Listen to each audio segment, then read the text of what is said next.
Hello বন্ধুরা, আজকে পৌষ সংক্রান্তি বা মকর সংক্রান্তি। তো আজকে সবাইকে জানাই মকর সংক্রান্তির অনেক অনেক শুভেচ্ছা। আমরা সকালবেলা রেডি হয়ে বেরিয়ে পড়েছি। আমরা যাব গিয়ে আমার বাবার বাড়ি, ওখান থেকে আমাদের নদীটা সামনে হয়। যেহেতু আমরা গ্রামের মেয়ে, তাই আমরা ছোটোবেলা থেকে জানি যে মকর সংক্রান্তির দিন নদীতে বা গঙ্গায় স্নান করতে হয়। তো আমরা এখানে বাইকে করে বেরিয়ে পড়েছি। আমরা যাব নদীতে স্নান করতে।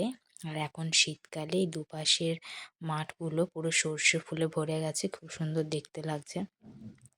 তো আমার বাবার বাড়িতে এসে এখানে ব্যাগ ট্যাগ রেখে আমরা হেঁটে হেঁটে যাব। আমাদের বাড়ি থেকে 7 মিনিটের মতো দূরত্বে আছে নদীটা। তো আমরা এখানে হেঁটে হেঁটে যাচ্ছি। ব্যাগে করে একটা ছোট ব্যাগে সব নিয়ে নিয়েছি, কারণ ওখানে স্নান করে ওখানে রেডি হয়ে তারপরে আমাদের পাশে ওখানে কালী মন্দির আছে, ওখানে খিচুড়ি প্রসাদ খাওয়ানো হয়। ওখানে ছাড়াও আমাদের গ্রামে প্রায় আরও 3-4 জায়গায় খাওয়ানো হয়। তো আমরা নদীতে পৌঁছে গেছি। তো এই নদীর জলে আমরা আজকে স্নান করব। এখানে সকাল দিকটাতে বেশ ভালোই ভিড় থাকে ঘাটে, আর এখন যেহেতু বেলা হয়ে গেছে, প্রায় 1টা বাজছে। তো আমাদের স্নান হয়ে গেছে। আমি প্রথমে আগে আমার 2 মেয়েকে স্নান করিয়ে দিয়েছিলাম, তারপরে আমি করে নিয়েছি। এখানে আমি রেডি হয়ে নিচ্ছি। তো ব্যাগে সব এনেছিলাম। এখানে সিঁদুরটাও পরে নিলাম মোবাইল দেখে। আর বাকি ড্রেস যেগুলো পরে এসেছিলাম সেগুলোই পরে নিয়েছি। তারপর আমরা ঘাটের থেকে উঠে যাচ্ছি।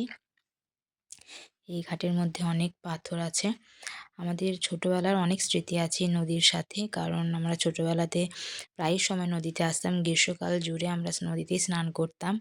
আর মকর সংক্রান্তির দিনে তো আমরা কাক ভোরে ওঠে, আগে আমরা টুসু পুজো করতাম গ্রামের বাকি মেয়েদের সাথে মিলে।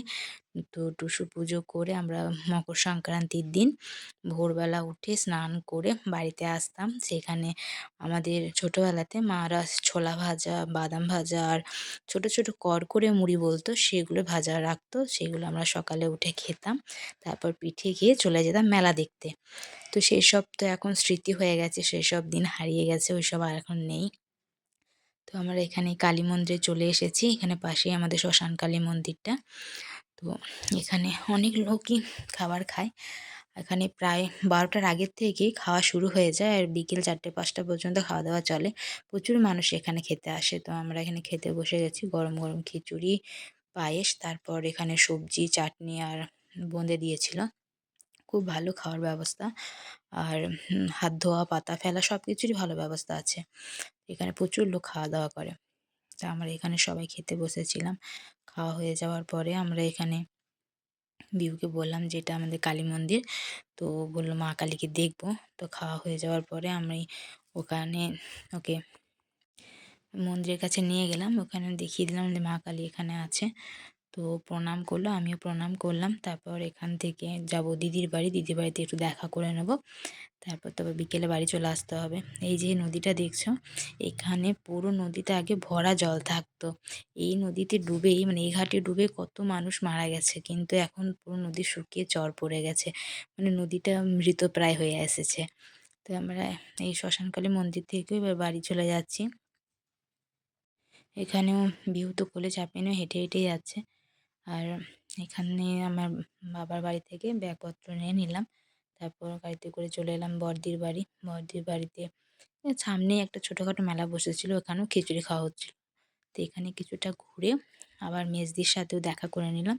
তারপর আমরা বাড়ি চলে এলাম। তো এই ভিডিওটা হচ্ছে এই পর্যন্তই। কেমন লাগলো অবশ্যই কমেন্ট করে জানাবেন এবং পাশে থাকবেন। আশা করি সকলের ভালো লাগবে। আবারও জানাই সকলকে মকর সংক্রান্তির অনেক অনেক শুভেচ্ছা এবং অনেক ভালোবাসা। ভিডিওটি সম্পূর্ণ দেখার জন্য সকলকে অনেক ধন্যবাদ জানাই। আবার দেখা হবে নেক্সট কোনো ভিডিও।